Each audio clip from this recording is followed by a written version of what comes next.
Good morning, friends. It's my proud privilege to recite one more English poem in your sweet company through YouTube. And I'm thankful to YouTube, I'm thankful to you, and I'm thankful that once in a while you also spare your precious moments to see a channel, namely Voice of Poetry. And all these poems are included in that very channel, Voice of Poetry. There are several poems in English as well as in Hindi, majority of them being in Hindi. And all those poems either relate to those people who are high freedom fighters, hardly 16 years in age or 30 years of age, whose mention is nowhere in the school syllabi that we study in our schools. So I've composed poem on them. I have also dealt with as to what is so-called waqt, time, and I have also composed poems on so-called nature. And in this poem, the heading of this poem is Those Brown Floodwaters.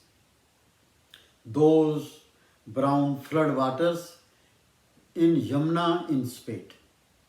In Yamuna in Spate in August.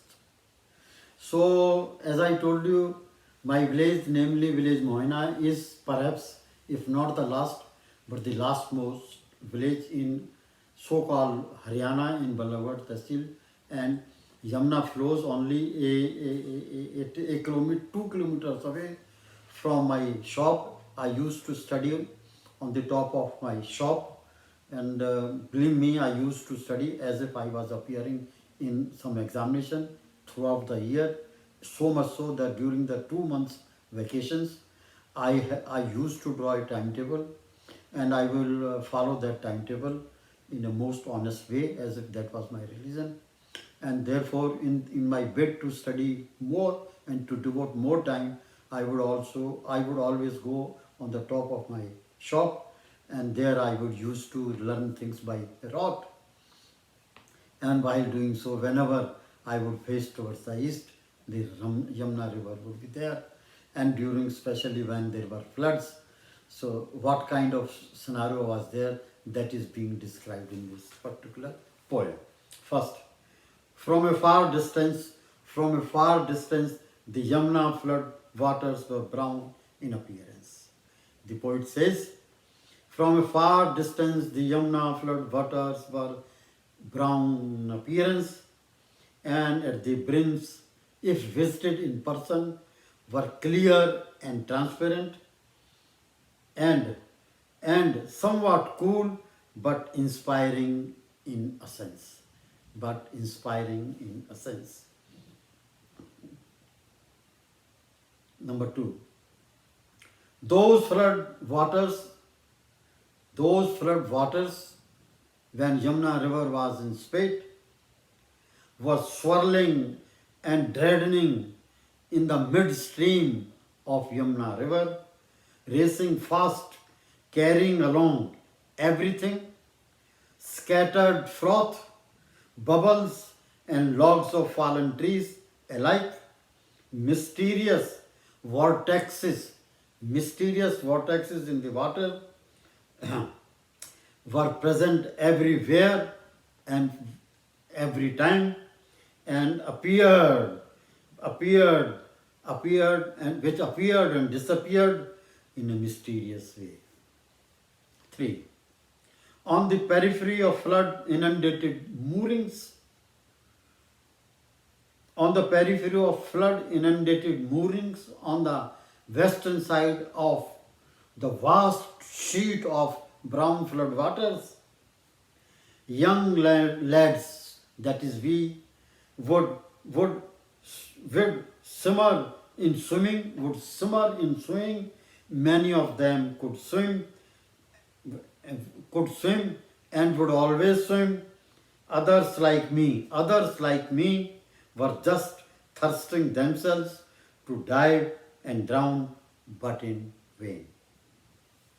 I could not learn so much swimming, though most of the time, for 16 years, up to my high school, Every year there were floods.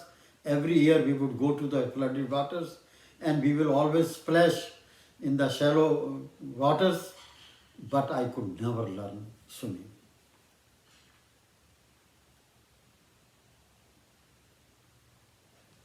Next, the vast expense of flooded Yamuna, the vast expense of flooded Yamuna water sheet, filled, spilled, flooded brown waters everywhere, everywhere, here and there, lilting with those brown floody waters, lilting with innumerous ripples during the daytime, and these ripples were very clear during the full moon nights, during the night, heading forward, defying a set pattern of flow of Yamuna waters towards Mathura.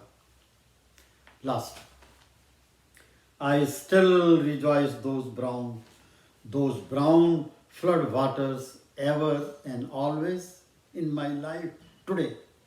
I still rejoice those brown flood waters ever and always in my life today.